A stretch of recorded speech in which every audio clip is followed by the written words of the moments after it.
You're listening to the Pittsburgh Piledriver. What the hell is that? Podcast.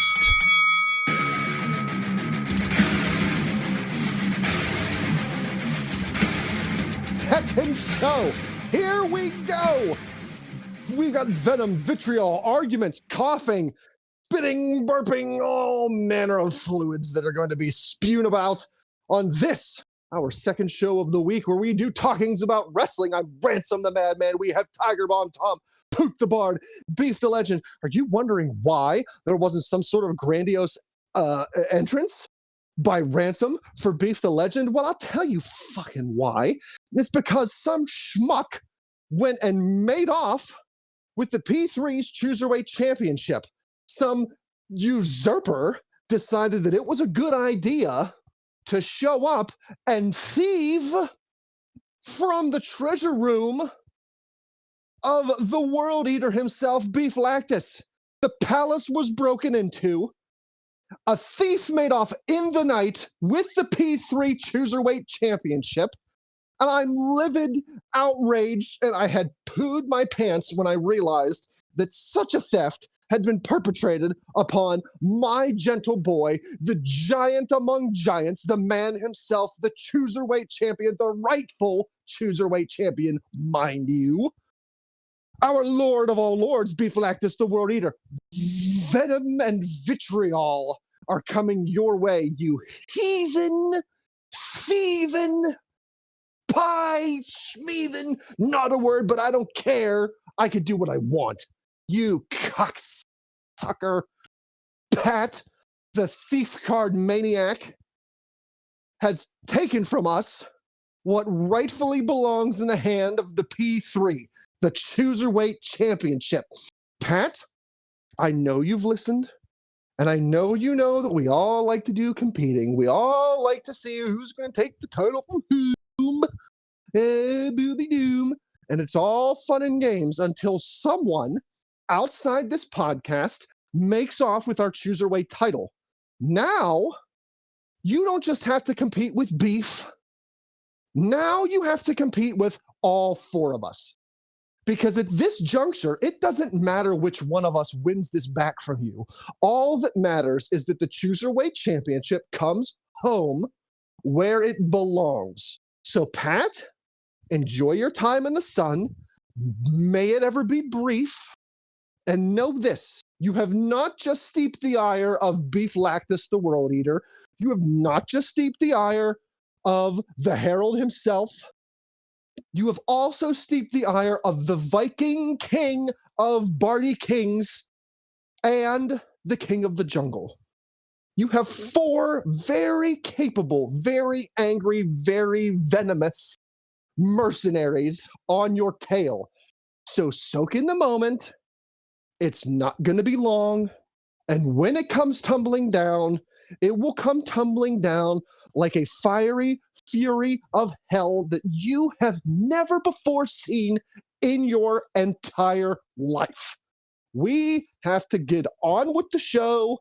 Endeavor, AEW, WWE, Vince McMahon, fucking go. Just to close that out, here are your scores. Congratulations to Pat.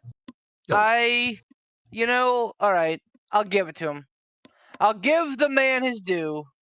The mid-card maniac finally got us after what seems like 4 years of trying. He has plucked our title from our reign. Pat wins with 134. Jimmy was very close with 128. Also, big props to Jimmy for calling Night 1 of WrestleMania perfectly. Tom followed very close behind Jimmy with 127. Then came me at 114. Dave with 112. Poop with 111. Man. Amber with 101. And Ransom at 99. I fell off there so hard because three of the matches I got wrong were like my 11, 12, and 13. And I was just like, fuck. Like it just it was one of those things I picked. I think I picked Mania really well, and then just like those three shit the bed.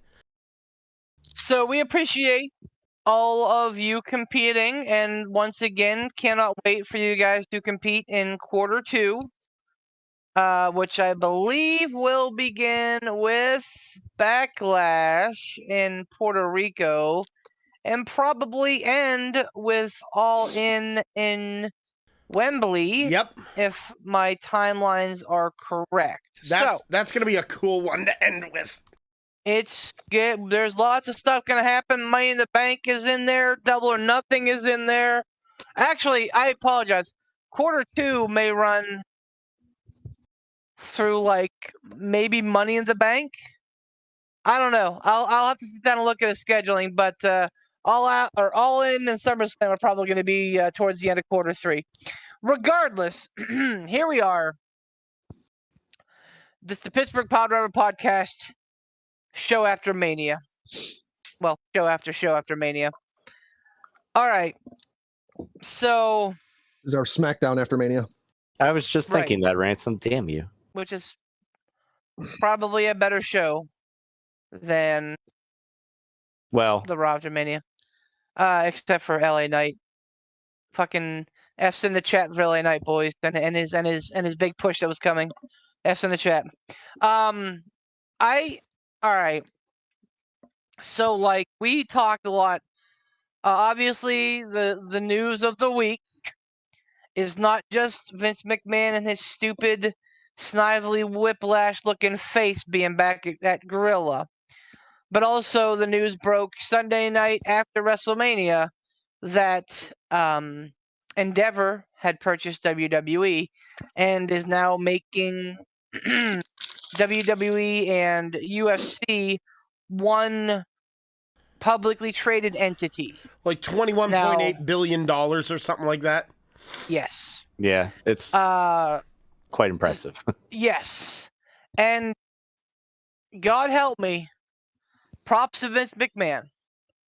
He took $1 million investment and made it a $9.3 billion sale. Excuse me. And it's funny because that's what he was asking too, was 9. Yes. So he got his value's worth. So that, and I understand inflation and all of that, but even still, he fucking just a very shrewd businessman. He's a very shrewd businessman, but here's the thing that's really crazy. You said it so for what? 9.8? 9.3, I think. 9.3 billion? Yeah, 9.3. From what I recall, when I was rifling through the YouTube wrestling news and also a couple articles, WWE was whenever it was evaluated, like basically it was like looked at, okay, what's its value? It was only estimated at something I think like 6.8 billion. So like they wanted it. They wanted it, and they were going to pay whatever they had to get it. That's one of those things when you go. Now, understandably, it's more complicated than my tiny little Barty brain can understand.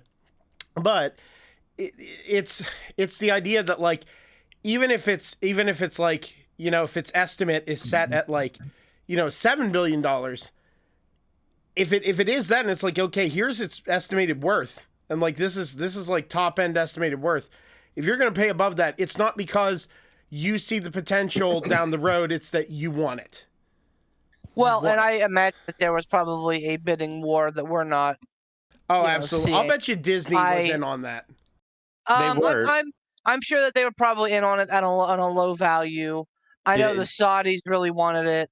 Did anybody watch that full video that I sent? I know the beef immediately like fucking lost his shit. He's like, stupid clickbait. I'm like, ignore the title, watch the interview. No, I don't watch wrestling stuff on YouTube, Tom, because it's just a bunch of hacks that don't know what the fuck they're talking about. Well, no. Anyway, thanks for watching the Pittsburgh Pile Podcast on YouTube, everybody. Oh. Anyways, the video that I sent you guys was the actual like sit down. They interviewed Vince and Ari, and talked about the Endeavor deal and everything like that. And Ari was somebody that when you watch it, he said he's like essentially him and Vince have kind of been, they've known each other for like 20 plus years, and this was something. Had it like, I don't know, had I personally known more of that and like kind of known the background of like who the different potential buyers were, this kind of like when you sit down and watch the interview and you look at what happened now, it kind of almost makes it like a no-brainer. I mean, it was kind of out of nowhere though, because they were on nobody's radar at all. Well, and that's the thing. Like, I mean, like Vince and Ari, they said they had like even before the discussions were there to like even talk about it publicly, like before they brought in Nick Khan and everything like that. Like, Vince and Ari had private discussions way back when, and so it's interesting. There's so many people that got like really butthurt about this. Like, I've seen some people that were UFC fans like, oh, well, now the UFC is dead. I'm like, the UFC is not going anywhere. Everybody needs to calm the fuck down. Like, all this does actually, like this whole merger and acquisition, it actually creates some interesting business. As we've seen in the past, like, WWE superstars, once some of them, take and move a career over to UFC successfully or unsuccessfully, for better or for worse. And obviously we've seen Brock Lesnar make the transition back to WWE. We've seen Ronda Rousey, transition from UFC to WWE. So in my opinion, it'll be interesting to see some potential ebbs and flows there, as far as people moving from one end of the sports entertainment fighting business, whatever you want to call it, like to go from one end to the other. It makes for some interesting potential business down the line.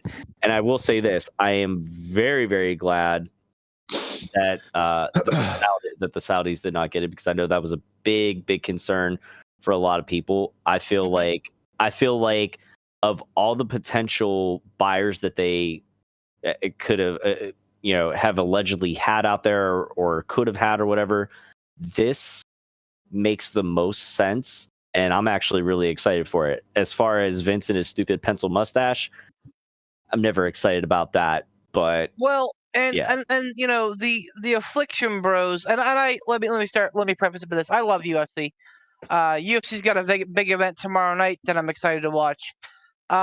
It's a great product, and I think that they do a great job of like appealing to the right people, and it's a fun product.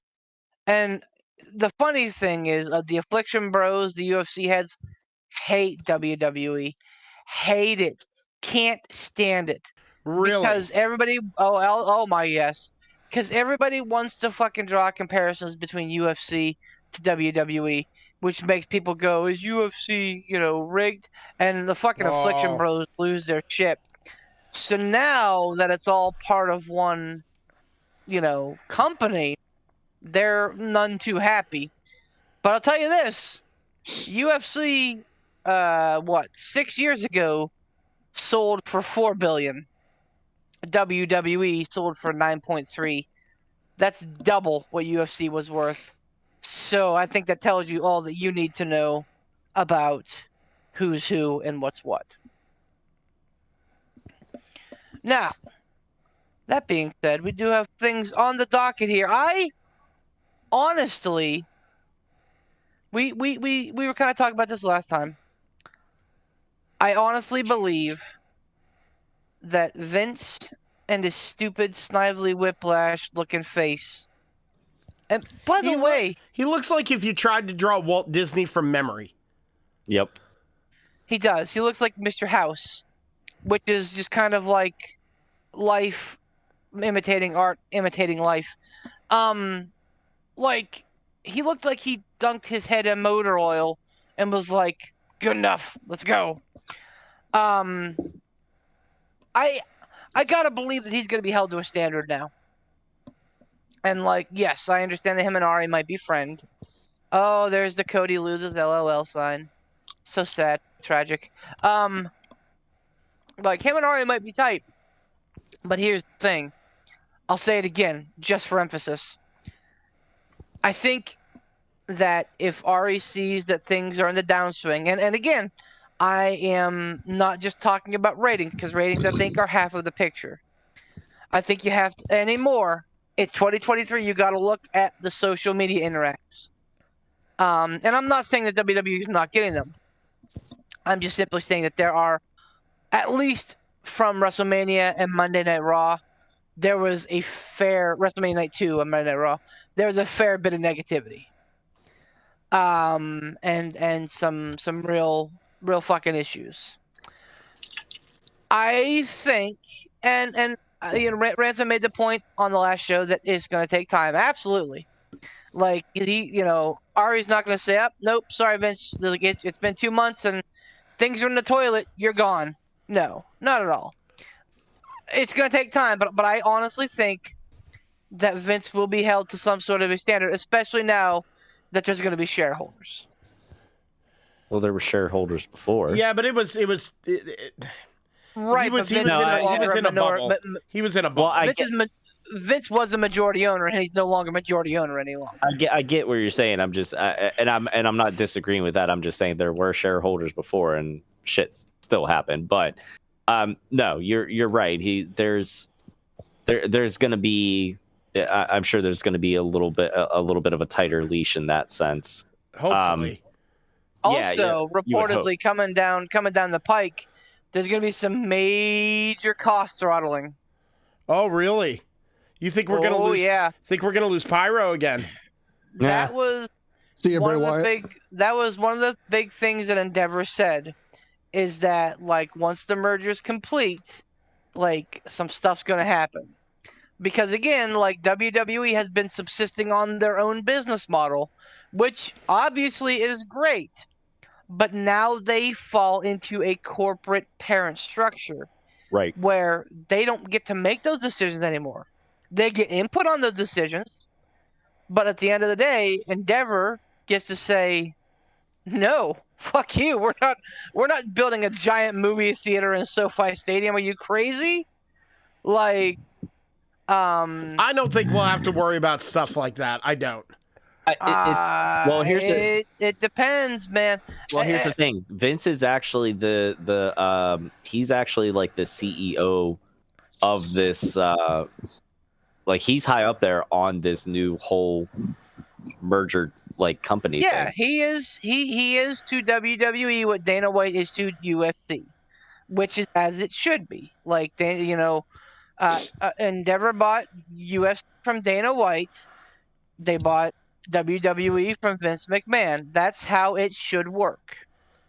From my understanding, again from watching that interview, it's that like Nick Khan is still president of WWE. You know, and they still have I don't know how that board of directors is going to shake out, but of this newly merged company, which will have it's going to have some sort of new name or something, I believe. That Vince is a CEO of this conglomerate, like him and Ari and whoever else. I think. I thought that he was just like still maintaining like something in WWE, not like a. And look, I understand. Again, but go back and watch that video, and maybe I misunderstood it. Maybe I need to go back and watch it again. But that's why I sent it to you guys, because that, so we have that information. I didn't want to misquote, but yeah, it's Ari basically like Vince was kind of like, I'm gonna say 1 foot out the door, because like we said before, like he's built the WWE like damn near from the ground up.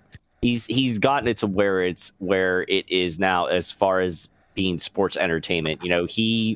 He had a lot of forward thinking and stuff like that, going with with the cable and everything like that, and then doing the pay-per-views and then everything like that. But so to think that even whenever he was quote unquote out and not doing creative, that he didn't have some sort of input is absolutely asinine to think that. Like that's his fucking company. at the end of the day. So it's I lost my train of thought now. Damn it. Yeah, I completely lost my train of thought. I'm sorry. I lost it there. Nailed it. Something I'm reading from April 3rd. It looks like Vince McMahon will be a executive chairman of the newly created firm. There you go. Mark Shapiro will be the president and chief operating officer, and both Endeavor and the new company. Dana White will continue his role as president of UFC with the WWE CEO Nick Khan, same president as White. So basically, Nick Khan and Dana White are holding the same president. Okay, got it. There you go. So the other thing, other than cost cutting in terms of events, is cost cutting in terms of talent. See ya, Bray. UFC pays, and I understand that it's apples and oranges. That UFC has like 512 fighters or whatever. I get it. But like, UFC fighters don't make a lot of money at all. No, UFC fighters don't make a lot of money if they're not on pay-per-views and if they don't fight. Yep. So, like, with a lot of WWE wrestlers making north of, 200 or 300 grand, yeah, like that's probably going to be a sticking point. Well, maybe we're going to see a change in the way that they actually operate. Maybe, yeah, they'll lose a little bit of money, but maybe they're going to get paid travel. Maybe they're going to get, catering back. Maybe they're going to get health benefits. Health benefits. Yeah, that ultimately would be nice. Absolutely. But that's my point. Maybe they'll actually be, maybe they'll be actual employees now of this new formed company and not quote unquote independent contractors.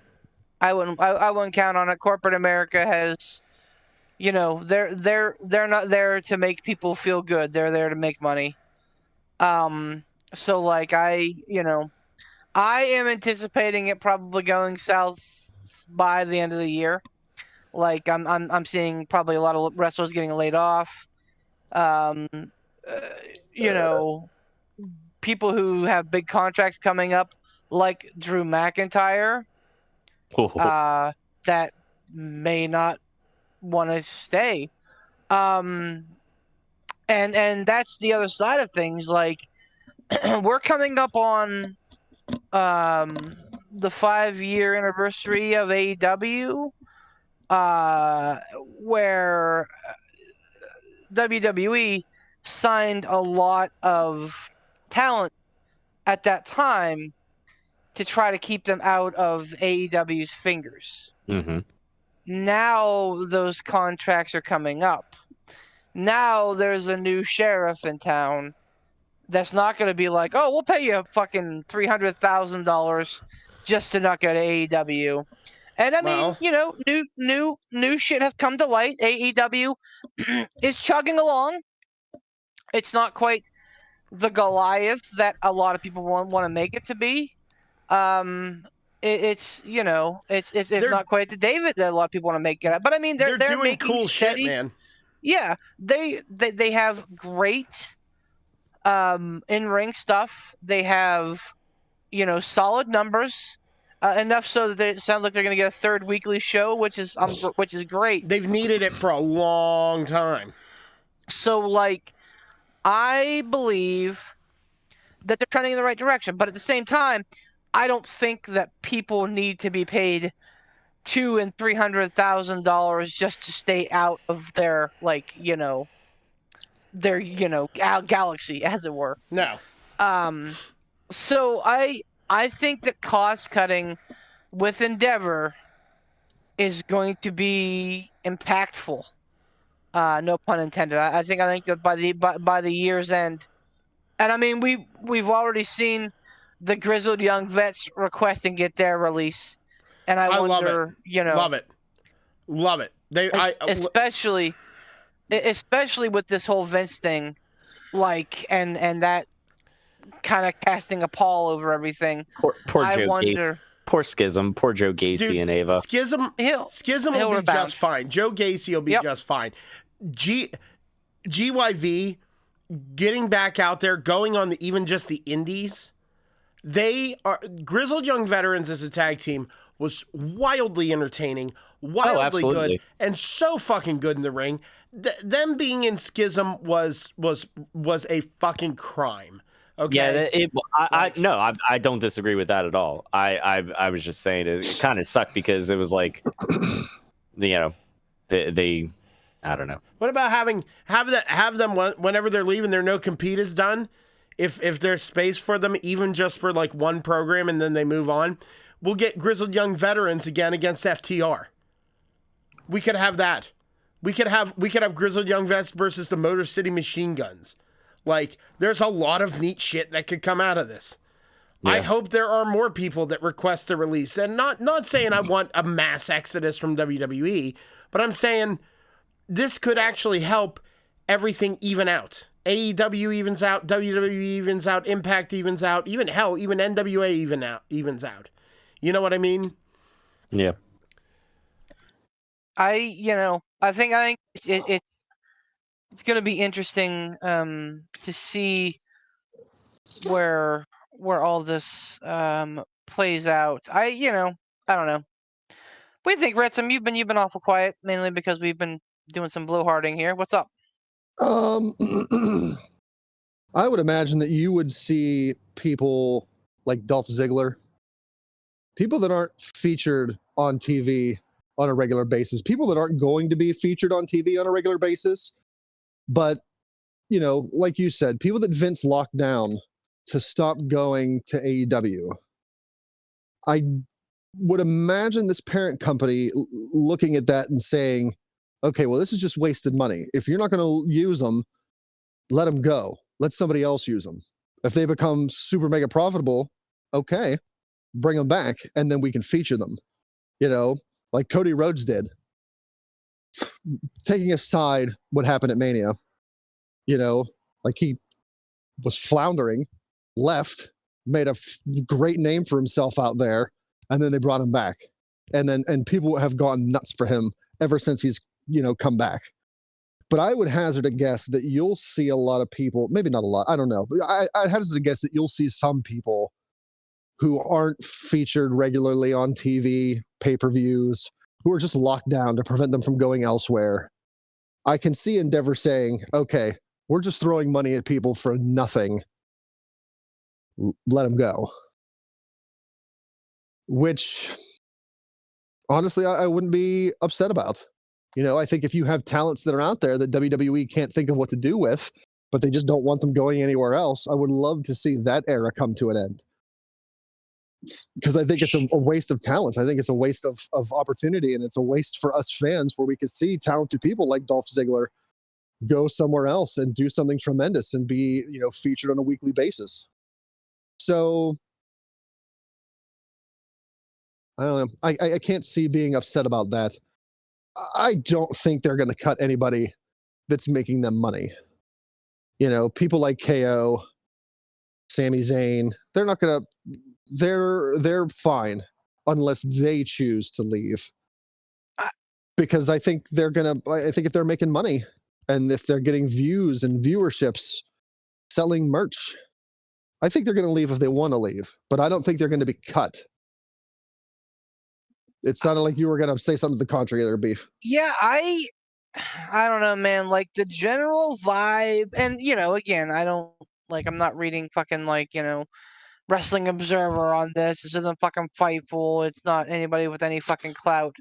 But, the general vibe I seem to get is, they're not going to be, Endeavor, that is not going to be, super happy paying all these fucking big contracts, and especially after paying $9 billion for something. The last thing you want to do is spend a lot of money.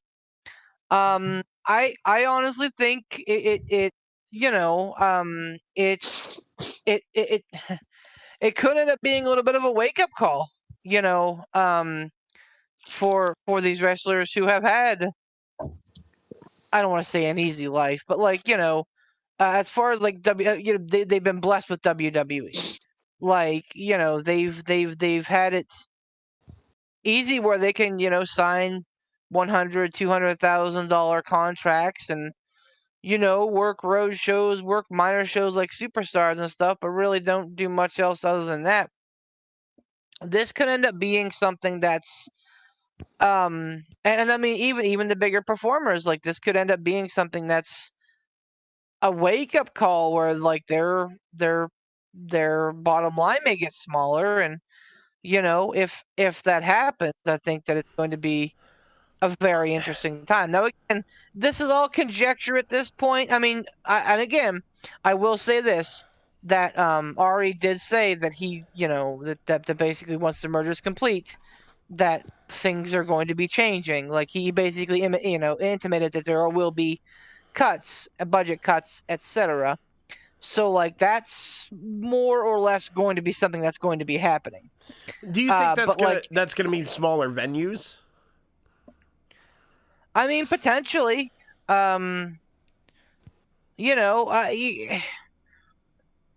but at the same time, like they just had, 160,000 gate for fucking SoFi over 2 days. So like, I'm I'm sure that gate's probably pretty nice. H said it was $5 million gate. Yeah, for 2 nights work, it's a pretty good. But I'm sure it's also not like cheap to like rent SoFi either. So, and that's could be where the budget absolutely could be where the budget cuts come in, like in terms of like venues, in terms of like post production, things like that. It could absolutely be something that's a little bit different than what we see and what we're accustomed to, and if that's the case, it'll be disappointing because I think that those are all kind of things that really make WWE, the worldwide standard, because they give you all that, the pomp and the circumstance with it. I think that's something that AEW doesn't do. They don't give you a lot of the frills.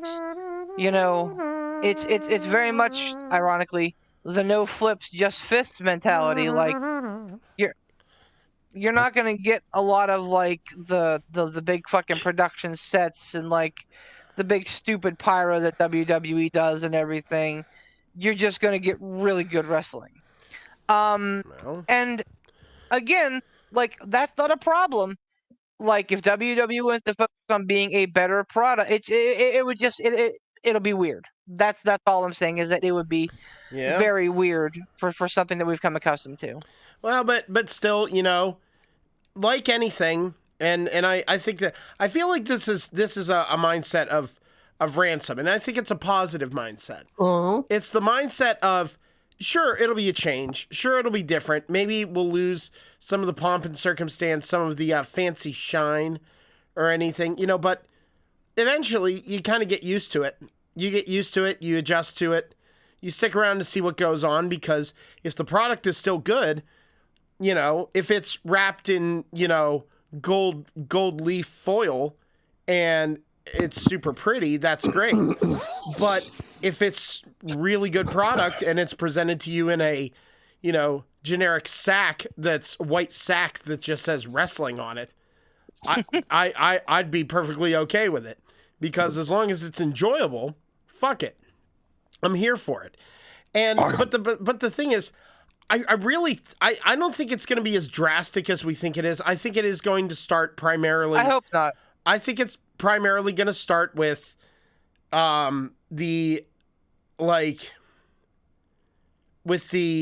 elimination of like talent that's not being used, which I think is something that AEW maybe needs to pay attention to.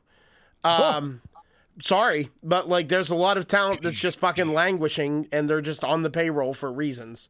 Like suddenly the squeaky wheels that were making the grease were like, oh shit, Vince is back? Never mind. We'll go ahead and take your paycheck, AEW. Thank you for being a wonderful boss, Tony. I understand that, Beef, but like it's just the fact that it's like,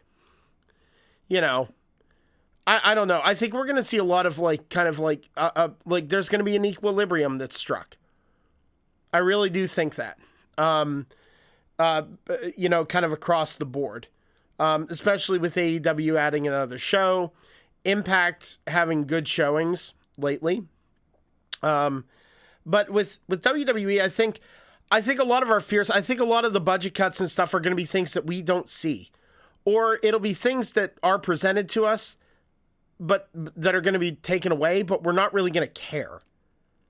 Does that make sense?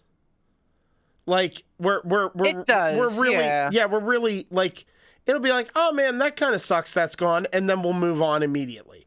Like, I really don't think that it would behoove Endeavor. For example, let me finish my sentence.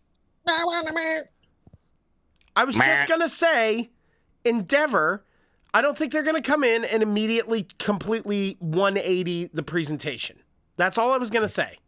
No, but let me throw a for instance for you. Like, what if they take the Royal Rumbles out of the baseball fields? Okay. Like, that's been a really cool aesthetic the last couple years, and I would be really bummed to lose that. Would you be? Now, who cares? It's still the Rumble. yeah, but like, I watch WWE because I want that like extra level of pomp and circumstance. I understand that the product isn't as good, but that's a concession that I'm making with it because I'm getting more of the fruit. Because you want to sit there and go shiny, like because it feels like a bigger deal, man. Like, you take WrestleMania and you take it out of like SoFi Stadium or Veterans Stadium next year or wherever, and you start putting it in like the fucking Allstate Arena in Chicago or Madison Square Garden or fucking PPG Paints Arena in Pittsburgh. Like, yeah, that's gonna feel like a bummer to me. That's gonna feel like a step backward. It would feel like WrestleMania's up until WrestleMania what, 27? Right. And like, it was, no, that's not true. WrestleMania 17 was in the Astrodome, etc. But like, you know, I feel like, again, like the thing, WWE does not do wrestling better than AEW. No. And WWE puts on a better presentation than AEW.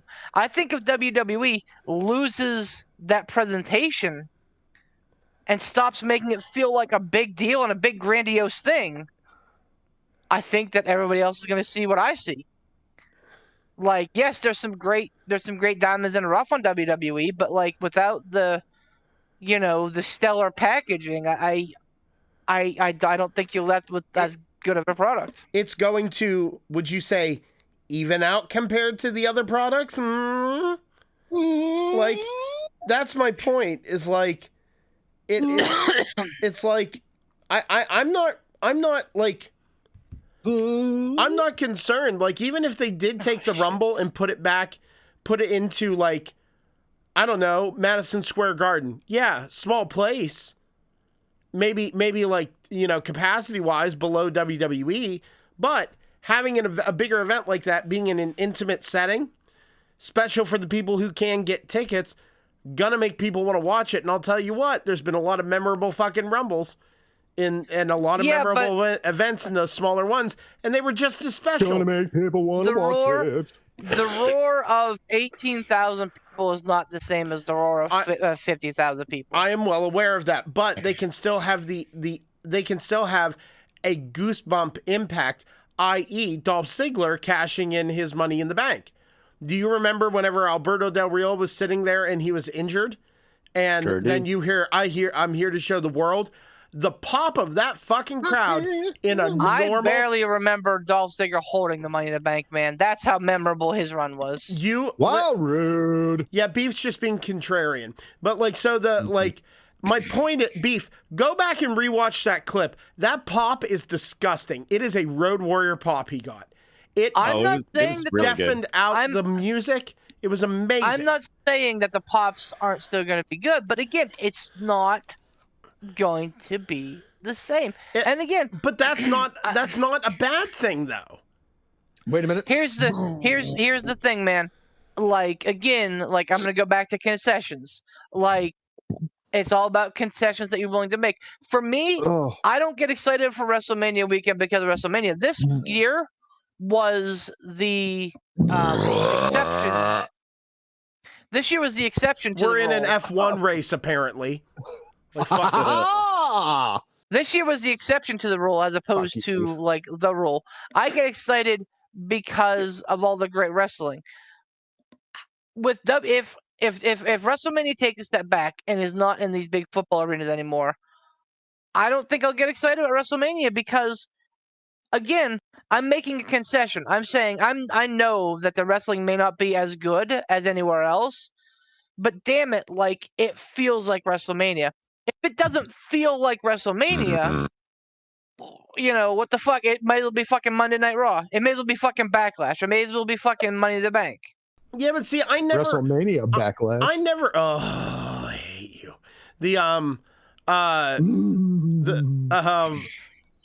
never see. Like, I think that's just where we kind of differ in our views of what makes the. I don't know. Like, I never looked and went like, oh, WrestleMania's in a smaller thing, or like the Rumble's in a smaller one compared to Hell in a Cell or Survivor Series or Great Balls of Fire. Like, it doesn't. There's To me, it doesn't matter. to me. What? It doesn't matter where it's at. Like, for me, the thing is, like, I remember watching WrestleManias whenever I started consistently watching them when I was younger. I didn't give a fuck what arena they were in. I cared about the stories. I cared about sitting around eating pizza, and drinking Mountain Dew with my buddies, and like watching shit happen. I cared about like what's gonna happen on the Raw after Monday. Oh man, did you see that really sick move? I didn't sit there and go, yeah, but if it was in a like 78,000 arena, this would be way more special. Like, I never did that. I never did NXT, Poot. NXT is a perfect example. Way smaller venue, but how many times were we so much more excited for But an NXT they're a hotter event? crowd. That's WWE has never gotten an NXT crowd. Okay. Never. Ah. And there's a reason that WrestleMania is 30, 31, 19, and 17, and God help me, sometimes even 18, fall in the top echelon of so many people's WrestleManias because they are the bigger, grander events. And that's why WrestleMania is like WrestleMania 14, which had the birth of the Austin era, which had The Rock and Shamrock, which had the New Age Outlaws and Cactus Jack and in the dumpster match. That is a very slept on WrestleMania because it was in fucking the Garden in Boston, like very humdrum. Like there's a reason, and it's not just me. I don't want you to think, oh, it's beef, he's blowing things. No, go and look at like the people's biggest, most favorite WrestleManias. WrestleMania 3, I guarantee pops up there and you know why? Because WrestleMania 3 is in front of 90,000 people. I'm not saying you're guaranteed to get a great WrestleMania in front of, 80K. I'm saying it's more memorable. It's more likely to be memorable than those in front of, 15K. I like, okay, that's fine, but like, I love hearing whenever people, I don't know how Jimmy, I gotta actually get a hold of Jimmy and Corey, our Dos Hermanos Luchas buddies. Because I need to, dummy, I need to get a little sit down talk with them. But I also want to hear what their experience was at Mania, because I know, listening to other podcasts, other YouTube channels, other for wrestlers who go there, they talk about when they are at giant fuck you places like that, how fucking miserable it is. Like, because usually they're not sitting ringside. Usually they're sitting somewhere where they have to either watch the Titantron, or the lights are in their eyes, or the sun is fucking hot, or like whatever. That's the thing with those giant big fuck you like stadiums, is that usually, well, sure, being there is probably not is probably not as fun as watching it on TV. But, go ahead. Yeah, I mean, I'd agree with that. Also, and this is just I pulled this up on Cage Match. It's actually I pulled it up on Reddit, but it's Cage Match ratings.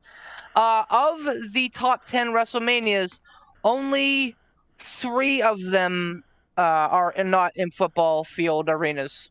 WrestleMania 21, which was like a true changing of the guard, which I agree with.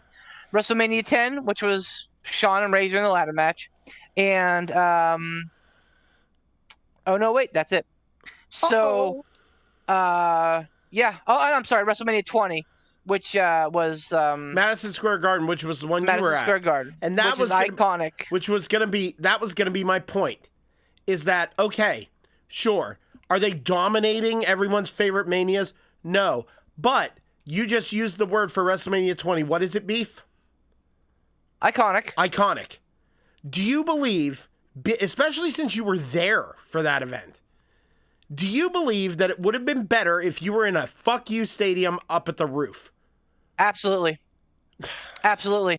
I have been to all manner of football games. I've been to high school football games. I've been to college football games at Penn State. I have been to Steeler football games. The most fun I've had at a football game was probably at Beaver Stadium with 100,000 people. Even though I'm Beaver not a Cleavage. Penn State fan, like having that many people in one vibe and one accord was really fucking cool. Steelers would be next because again, like that's my favorite team in front of a lot of fucking people. And then obviously the smaller venues, the smaller colleges, etc. So like I see your point. But you're also, you know, depending on them having things like Cena versus JBL, Batista versus Triple H, Chris Benoit versus Triple H versus Shawn Michaels versus Razor Ramon. Like, you're depending on that kind of caliber matches. Just because the quality And of this- the product should be that. Right, but this year at WrestleMania, I see one match, maybe 2, that, like, is near that upper echelon. It's The all you IC title fucking match. It's all you fucking need. Okay. Am I All right, right? What do we remember about WrestleMania 12, Beef? What do we remember? Don't even say Paul Triple H Manure. getting buried. I don't. What's WrestleMania 12? Oh, that's the one that I never watched. You know why? Because it's boring as shit. Oh, I'm sorry. You're That's too what I busy. remember. You're too busy watching WrestleMania 9. I'm sorry. That's what I remember about WrestleMania 12 is that it was boring as shit because one match dominated the entire card. Homer Newer. All right, Beef. I'm done having this argument because I'm just saying, like, if you have take- cemented your feet in the This is what I fucking live ground. for. Hey, you know what? And there will If be you blood. take- Speaking of 90,000 people, Wembley Stadium, AEW, go. thank you. Changing I'm the subject like he owns the I'm show. tired of listening to them bitch and argue. Let's go. that We was got that more was to a talk great about. We got segue. 8 minutes. That was a great segue. I really liked the announcement of AEW Wembley Stadium. I'm very leery that they're going to get 80 to 90K in there. Tony Khan I needs to will- learn how to read a teleprompter, by the way. He looked fucking terrified.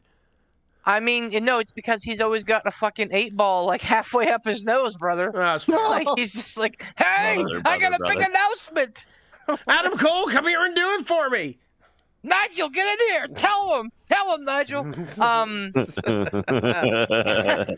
Fuck. I mean, I love Tony Khan, but my God, he looked like Scarface. Yeah, Anytime yeah. Scarface takes a fucking snort, he's like, yeah, let's go. Tony Khan looks like he's ready to run through a fucking brick wall. And no, I'm not insinuating that Tony This Khan is the does cocaine. tale I am flat of out Tony telling you it happened. Montana. Oh, So flat out but- telling you what happens. I Somebody's not Not passing the insinuating wellness that he's policy doing this week. cocaine. I've I'm just telling you. I've read that AEW Cocaine Bear is- versus Cocaine Tony. Let's go. Jesus. I've read that I'm here for it. AEW is the most popular product you. in the UK because it's free to watch. Yep. WWE, you have to subscribe to BT Sport. AEW and Impact are free to watch, and that's why Impact was so big over there. I dare say I think they can probably get 60, 70,000. I Well, don't know that they'll be able to get the whole 90K. No, and here's the thing too. I'm going to say this ahead of time. If they say they only get like 50 to 60,000, okay? you got to figure they're going to have to scale down a little bit too, because they'll probably have a section blocked off or whatever. You know, it's not you're not going to fill it to full capacity, but Unlikely, right? But even if they only get 50 to 60, hell, even if they only get 40,000, that is still a fucking success, because they're doing 20,000 more than the biggest venue that they've done before up to date yet. Yep. So I mean, that if any, I swear to Christ, if I hear people, people are very quick to jump on the negative, like, oh, they didn't fill it up, they only had it halfway full. Well, it's still fucking a success, because they've still done the most business that they've ever done. So fucking calm your tits. I love that they went back to the all-in name too. I think that's a really cool move. And I think for the 5th anniversary. It's absolutely rife with opportunity for surprises and cool shit. Mm-hmm. Yeah. And I think that they probably have some big shit lined up. If it's me, I'm penciling in Omega versus Ospreay. Oh yeah. Like without a doubt, like that's got to be one of your big headliners, and I'm sure that they'll bring in some really cool fucking talent. It'd be really cool to see Vikingo over there. It would not shock me if we see Adam Cole versus MJF there. I wanted to just sidebar really quick. I'm excited for this Sammy Guevara MJF program that's coming. It's not, but it's. I know it's all the pillars. I know it's all the pillars. They're gonna have a fatal 4-way at Double or Nothing, which I think is really cool. But like, well, no, go ahead. I was gonna say, having the fatal 4-way, that kind of I don't know, that takes away a little bit, because then you could have you could have a month or two program with Jungle Boy, and then with Sammy, and then with Darby, and whoever. But I mean. Yeah, but they'd have to be fairly quick if we're going to get ourselves to, what, August? It's August, right? Yep. For All Out? All in. Oh, Darby All In. Oh, yeah, man. Whoa. I think... Wait, All In happened... I thought All In happened... I thought when it happened, it happened around the time before, like, Double or Nothing did. Nope, it took place in the fall. Yep. Oh, okay. I'm sorry. That's cool. I think. That's how to live my life. I'm fine with it being the 4 pillars. Because then MJF can say, "I've beaten the 4 pillars. Now what?" And then he gets some fucking crazy shit from New Japan at fucking Forbidden Door, and then he can say, "I've beaten fucking Okada. Now what?" And like then we get fucking Adam Cole Bay, which should be the fucking next champion. If I have my druthers, that should be the next champion. Tell MJF he hasn't beaten all the pillars till he beats Dr. Britt Baker. Britt Baker, right? Exactly. Oh, jeez. Fucking cornerstone. But yeah, man, like I'm here for it, and I'm here. MJ or the FTR, by the way, the boys won the belts back. So yeah, they did. They're not going back to WWE. The ending of that match was very underwhelming. It did not feel like it clicked. You know what I mean? It didn't feel like a normal dramatic. I think it did a good job of like protecting the Guns, though. Like the Guns are low key one of the best things that AEW is doing right now. With like homegrown talent. I think you're misunderstanding me. What I meant was from a mechanical standpoint. Like it felt clunky. Gotcha. You get what I'm saying? So I think that was just a little miscommunication. Weren't people included on this podcast pretty down on the Guns last time?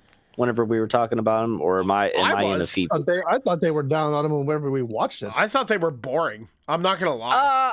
I mean, they're certainly not my favorite team, and like it reeks of nepotism. I mean, I don't know, because of Billy Gunn. It feels like Tony Khan's doing a favor for Billy Gunn, but like at the same time, like the Guns are putting together pretty good matches.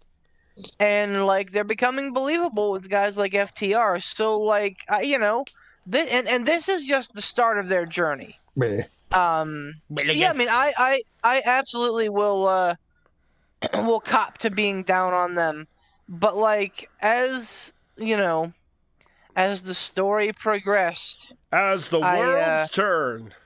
There's As more the- story to tell. right, like as the story unfolded, I quickly, you know, realized, okay, all right, there's some of these kids. And- Maybe and- there's something to Roman Reigns. Well, Stop it. Time will tell. Stop but- it. More Well, to the stop story, it. you know. Oh no! Beef, you're gonna Stop turn into a pumpkin here. So I guess I should probably taco burrito. Or just. I mean, whatever. you can There's survive. more to the story. It's only 2 hours, Beef. You can survive. There's more to the story of Roman Reigns. Do we want to do a stump the chumps? Yes. More to the story of Stump the Chumps. All right, let's do it. Let's do it, and then we'll call it a podcast.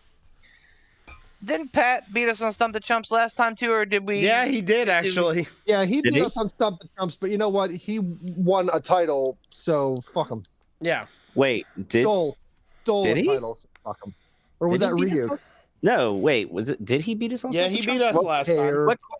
I'm No. curious. The that was the Undertaker WrestleMania, and that was we sent him packing. Oh, No, I don't think we did. We did lose recently. Never mind. We're the champs. We're the champs. We're the champs, baby. We're the champs. All right, Pat. You fucking. I think the last time we lost was New Japan thing. Yeah. Yeah. This fucking guy. Here we go. Back in the 1980s, there were recognized women's tag team champions in WWF. Who were the inaugural champions? I think we've talked about this, haven't we? I thought we had this as a Stump the Chumps already. We may have. I, for life of me, don't remember who it was, though. Damn it, Pat, your repack purpose shocker. You heard him. Yeah, shut up. Yeah, but does anybody remember who it was? Fuck Yeah, no. it was Rhea Ripley's grandmother. I don't. Do you not? I don't think that's a thing, man. Do you not? Haven't you though? Oh man. Wasn't it like Wendy Richter and somebody You else? taking enough from me? Okay. Sounds like you might get another one here, man. Fuck. I mean, 80s women wrestling in the 80s is absolutely a fucking blind spot. Like for me, anyway. Are you trying to say that there weren't a whole lot of bangers? Yeah. Because right. rude. Oh Jesus. I mean, Wendy Richter makes sense because she was, part of the fucking whatever Rockin' Robin. Wendy Richter, I don't know, part of the Rockin' Wrestling connection with Cyndi Lauper. Oh no, that was Rockin' Robin and Cyndi Lauper. Wendy Richter, I think, was a little bit after their time, but still in the 80s. I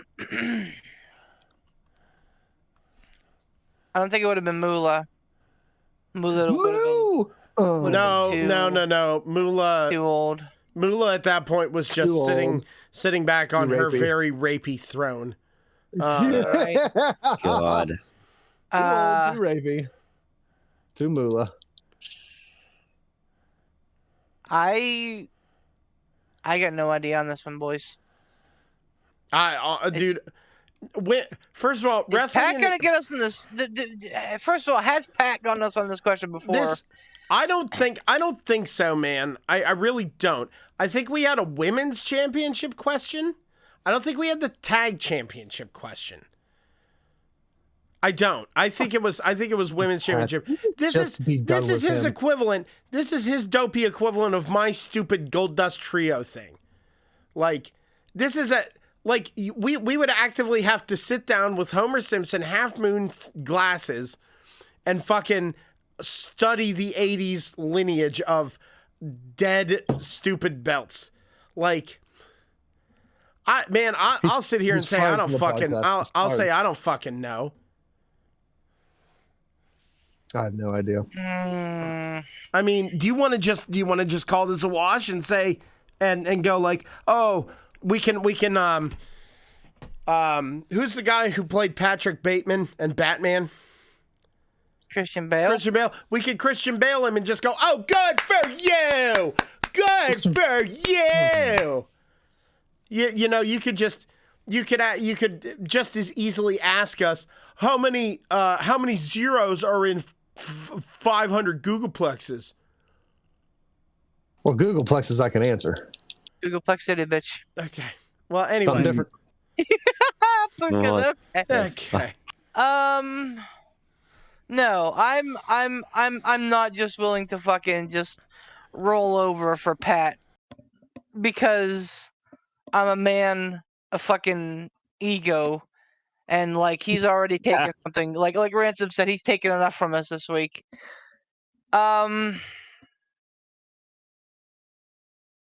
At least it wasn't Dave. Well, Is he worse? Yes. I don't know. Allegedly. Allegedly I don't worse. know, man. I mean, Dave's beat us for that title too. That's right, Maniac. Dave did it first. Yep. Oh, cool. Like a year ago. Oh, cool. Simpsons did it. Look at you. Simpsons did it. Jesus. Was it? I mean, it was Drew Mac. It was the batch. It was Drew McIntyre and Sheamus. They were. What? I don't know. Yeah, bruh. The old ladies? Yeah, I mean, Bruh. they're. I don't know. Kinda. Are they? Bruh. I mean, I don't what do know. I know? I don't know. I think I'm having a stroke. Hey, me. This just hey man.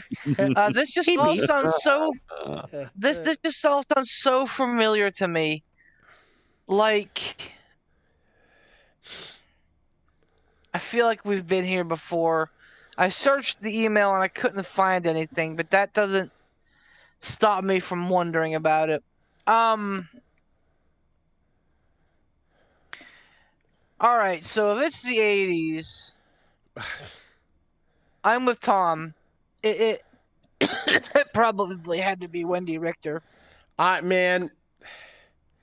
I'd hazard a guess that was even before. You know what? I was gonna Fuck say it. Richter was what, late 80s? Here you go. Mid, Here I you go. think. Here you go. I think I'm just gonna throw names out there and let's just fucking go with it. Wendy Toy with me, Richter, Tom. Wendy Richter, and Sherry Martel. No. No. If anyone, it would be probably Wendy Richter and Rockin' Robin, because of the Rockin' Wrestling connection. But I don't know that Rockin' Robin stayed around that long to be with Wendy Richter. Randy. Oh, Randy Richter. Ransom. Oh, Randy Richter. You can let shit go one time, you son of a bitch. Stupid Mongolians. Hello, Down my Randy shitty Richter. wall. Winning my tag team championships. Now today, Randy Hey, Richter. dog, come here. I got some sweet shot What puff for you. about what about Leilani Kai? Do you remember Leilani Kai? Yeah, Richter. she wrestled WrestleMania 10, which would have been like early 90s. I would hazard a guess that she's probably not part of it. The tag team champions. Well, Leilani Kai, because- when she wrestled at 10, she was old as fuck. She wasn't Oh. old as fuck. She Yeah, was like she was. middle-aged. She was middle-aged. For a Middle-aged and for a crazy. female wrestler at that time, she was old as The fuck. only reason that she's popping into your mind is because we watched WrestleMania 10 last weekend. That's the only reason you pulled fucking Leilani Kai out of the fucking I know, hammer and space. she was old as fuck. I'm not saying Leilani Kai. Well, who? I don't know who else it would be like with Leilani Kai. And I don't, if these things were as short termed as I believe that they were, they had to be on a face team, right? Like that was never Leilani Kai. I think you're overthinking this shit because women's wrestling during the Attitude Era was an afterthought. Just imagine what it was in the 80s.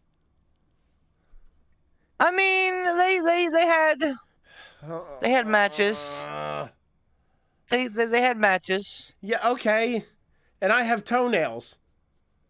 Like, I don't think about them until, like, right now. Yeah, and I have toenails. Rude.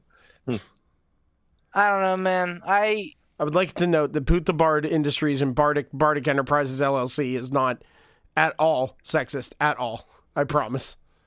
Yes. Don't let him lie. No, you shut up, Ransom. Okay. I think. Shut up, Ransom. Yeah, I mean, this is an absolute blind spot. This is an absolute guess. I would say Wendy Richter and Rockin' Robin.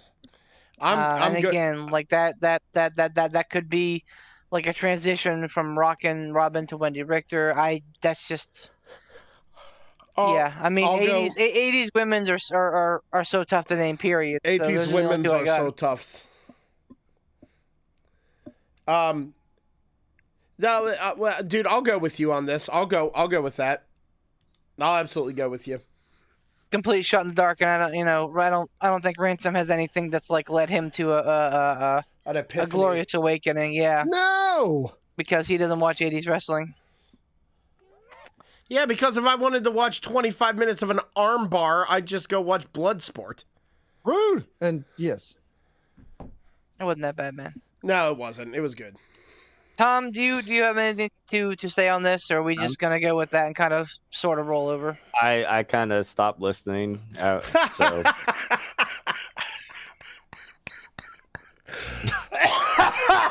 But it doesn't matter because I wish I had a coffee cup to throw your head, Tom. Like I throw it right back at you. I mean, I already spoke my piece. Oh, son of a bitch! It's a Lebowski reference. It's a Lebowski reference, Tom. It's okay. I already spoke my piece. And fucking fascist! Stay off the podcast, Tiger Bomb Tom. Stay out of Malibu, deadbeat. Keep your ugly fucking gold bricking ass out of my beach community. Damn it, Pat. Tom, I hate you so much. I didn't mean for you to not be on the podcast. I'm just having a fit. It's Lebowski. Yeah. Tom knows it's Lebowski. All right, we're going with it. Here we go. Fuck you, Pat. Fuck you. Fuck you. Fuck you. Fuck you. Fuck you. Fuck you. Fuck you, Pat. I should have known better than the last time to try and stump you in WrestleMania. I'll never learn. The inaugural champions were Velvet McIntyre and Princess Victoria in 1983. Yeah, our favorite female wrestlers of all time. Go. Well, Pat, congratulations.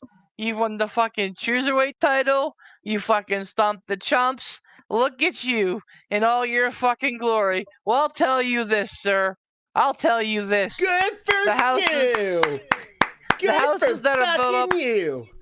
The towers that are built up the highest fall the hardest, sir. So you enjoy your fucking peak right now because you will come tumbling down sooner than later. I don't know if Poot's in any condition to give us a burrito or not. He might be dead. Also, I'm getting an echo from someone. From you. You're an echo. I'm not echoing. I can't be echoing. I have my headset on. That's definitely not me. Ha. Okay, well, it's gone now. Up Fine. your butt. I mean, in your... I don't know, whatever. Sphincter. Anyway, sponsors, check them out down in the description. Other things and stuff. We love all of everyone. Everyone's cool and great. Tiger Bomb Tom's awesome. Subscribe and follow Tiger Bomb Tom. That's Casual Gaming Dad. Make sure you find him over on the Facebook, Casual Gaming Dad. Find him on Twitch at Casual Gaming Dad 84. He's really great. And on YouTube at Casual Gaming Dad. Go to Gold Gaming. Buy lots of stuff. Oh, God, I'm going to have another coughing fit. Subscribe to Free Off Ransom. Stop. You sound like one of those bad infomercials for like a used car sale. Okay, then you do it. Then you This is not a burrito. This is not a burrito. This is a fucking taco bar. It's just, I'm sorry, it's not, it sounds funny. It's like, It's like, here's all your ingredients. Fix it yourself.